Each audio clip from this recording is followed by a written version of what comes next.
Hey everyone, for those of you who are new here, I'm currently in my first full year of owning a Nintendo Wii U, so I wanted to make sure I pick up and try some games that have passed me by, starting with Hyrule Warriors. I have beaten Age of Calamity on the Switch, so I'm not completely new to this style of game, and I really enjoyed Age of Calamity, so when I was deciding on what Wii U game to try, this one really stuck out to me. I know the definitive edition is out there and it's on Switch, but I was able to find the base game for fairly cheap on the used game market, so that's what I played. To start, considering how many enemies were on screen at once, I never experienced any slowdown, and honestly, I was rather surprised by that fact. I think the visuals are pretty good as well. Even when playing on the gamepad, the visuals are fairly crisp and it's easy to make out everything on screen. There is a good amount of detail in each character, but the levels do feel a bit dull in terms of vibrant colors and things of that nature. But considering the hack and slash nature of the game, you're not spending a lot of time looking at the scenery.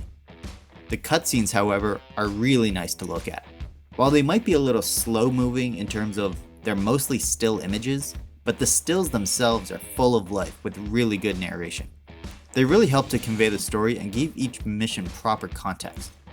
Speaking of story, it's a fairly simple one all things considered. In its simplest form, evil forces want power, good forces want to prevent destruction. And that's all that's really required. But people don't play these style of games for the lore, people play it for the combat, and that's where the game shines. I had a blast playing this game. Sometimes you want to play a game that challenges you, something that can take 20 tries to beat a boss, and other times you want to feel like you can destroy every enemy and conquer the world. Running through 2,000 enemies in 15 minutes is extremely satisfying. Now, I know lots of people actually find this style of game boring and repetitive, and I completely understand why they would feel that way. It's very much the type of game where you can just mash the same button over and over again and beat 90% of enemies. But if you can get past that, then there is some fun to be had with it. Not everything needs to be a massive open world RPG, and this doesn't try to be that whatsoever. To start, I played Legend Mode. It took me roughly 10 to 12 hours to play through each mission and see the story. There is around 18 missions, all character specific, so you will be forced to use certain people. But there isn't one per character, so when you finish it, there will be people you haven't even played yet. There is also a ton of unlockables to discover. From gold sculptulas to weapons to upgrading every character's skill tree, I'm expecting this to take a very long time to complete. Luckily, there is free mode so I can replay levels at varying difficulties with any character I choose. Speaking of characters, there's a lot of playable characters in this game. They all have different main weapons and different special abilities, but that's where the differences end. They all use the same secondary weapons. It's very weird to see some of these characters using Link's bow or see Ganondorf using the boomerang. It really takes the joy out of having multiple characters if they all play the same. Also, the skill tree is the same for everyone. Needing to unlock the Kokiri sword skill for evil characters just seems really weird to me. Once you choose a character and you're in the mission, the gameplay is very fun.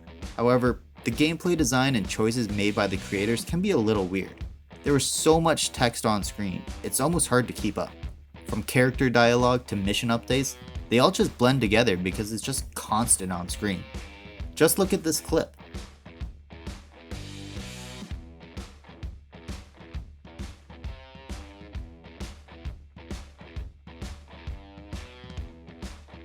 It's not that it's hard to read, it's just overwhelming how often it shows up.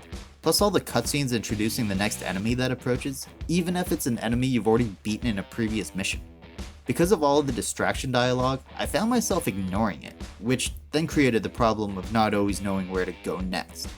Luckily, the screen on the gamepad would show the updated mission objectives, which was extremely handy.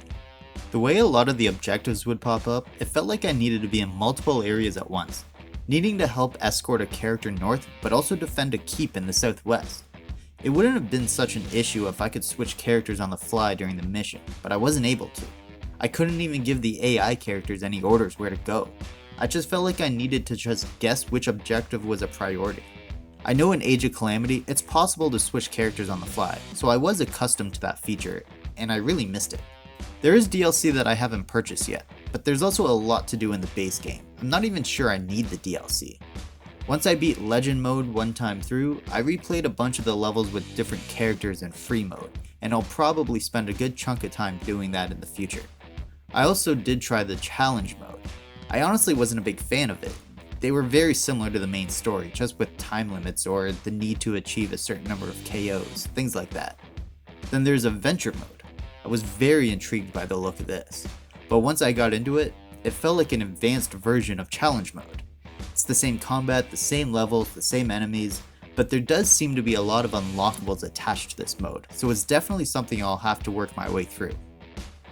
The one thing this game has in spades is replayability. There is so much to upgrade and unlock.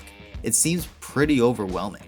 Everything I've heard, it can take people 400, 500, 600 hours to unlock everything. However, that does include the DLC. But even still, the base game has so much content, I don't even know if I'm going to see everything. I definitely do enjoy the game, but I also knew what type of game I was expecting to play. If you want Zelda lore and a full story, this is not for you. In fact, I'm pretty sure this isn't even canon with the rest of the games. But if you just want to slash literally thousands of enemies within the context of Zelda, then the game is an absolute blast. Nice visuals, tons of unlockables, easy and simple controls packaged in a Zelda theme is exactly what this game is. It is not a traditional Zelda game in any capacity. It is not an epic adventure, but that's okay because it doesn't have to be.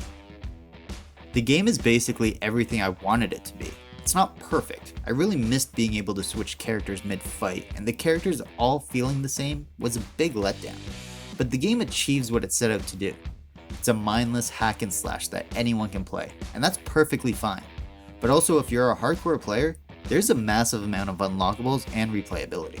I do recommend the game if you want to hook up your Wii U again, but I don't recommend trying to unlock everything unless you have hundreds of hours to spare. And there we have it, my thoughts on Hyrule Warriors for the Nintendo Wii U. Be sure to let me know if you played the game and how many hours you ended up putting into it. Be sure to click the thumbs up if you enjoyed the video, and please share the video and channel with anyone you know who might enjoy it. And if you're new here, don't forget to subscribe for more video game related content. Thanks for making it to the end of the video, and thanks for watching. I gotta say, some of these outfits are ridiculous. There's no way this gives any protection in a fight, and I can't imagine it's comfy to wear. Absolutely ridiculous.